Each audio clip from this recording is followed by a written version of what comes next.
Valhalla SuperMassive is a great, free plugin. It can do some truly impressive reverbs and effects. It has been designed to get a lot of sonic complexity with a relatively simple set of controls. Let's look at the controls and see what they do. Mode. This combo box selects the mode, or algorithm, being used. This is the most powerful supermassive control, as the different algorithms have very different attack, sustain, and decay characteristics. Mix. This controls the wet-dry mix of supermassive.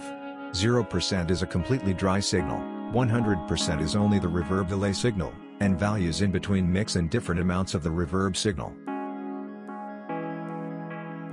Mix lock. Click on the mix label above the control to unlock the mix control at the last value selected. This is useful when browsing through presets, or for using supermassive on Ascend, when you want it set to 100% wet. Width. Controls the width of the reverb delay output of supermassive. 100% is maximum width, 0% is mono, and values less than 0% will reverse the left and right outputs. Some of the supermassive sounds will spin around your head from left to right. Setting width to -100% will reverse this direction. Delay. Controls the length of the longest delay line in the feedback delay network, in milliseconds. Depending on the mode and the warp setting, you may or may not hear audible echoes at this setting. Delay sync. This combo box allows you to choose whether the delay is set in milliseconds, or as a factor of the project's tempo. You can select milliseconds, notes, dotted or triplets. The default is milliseconds. Click the MSEC text under the delay knob to bring up the delay sync combo box. Warp affects the lengths of the delays in the feedback delay network, relative to the delay setting. This can be used to transform a sound from simple echoes, to resonant echoes and smeared repeats, all the way to lush reverbs. Warp equals 0% results in all delays being the length set by the delay parameter. With values of warp greater than 0, the delays in the feedback delay network get more and more spread out, and shorter than the delay setting. Warp values between 5 and 15% result in stranger harmonic delays where the resonances shift downwards as the sound decays away.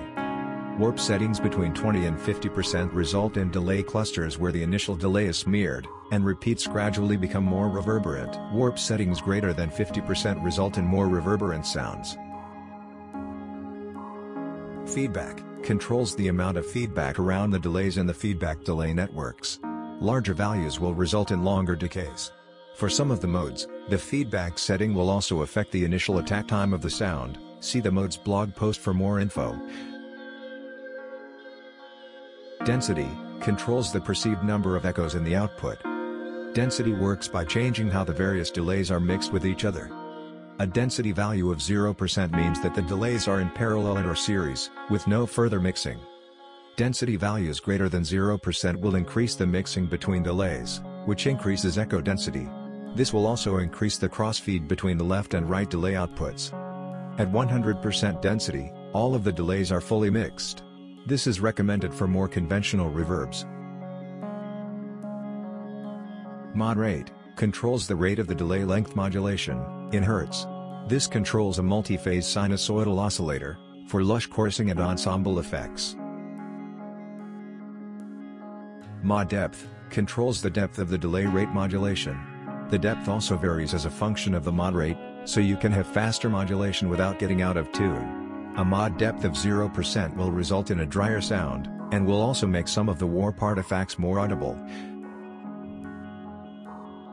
EQ high cut controls the cutoff frequency of a -6 dB October low-pass filter that processes the output of the feedback delay networks.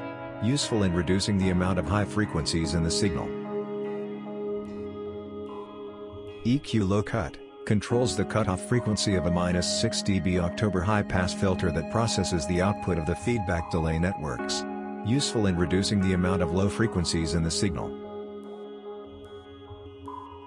Note that both the EQ filters affect the output only, and are not within the feedback loops of the algorithms. Preset. When the name of the active preset is clicked, the preset menu comes up. This allows you to select, copy, and save presets. To access the presets, simply click the name of the active preset, to the right of the preset text. I hope you have found this info useful. If so, please rate and subscribe to our channel. Thanks for watching and take care.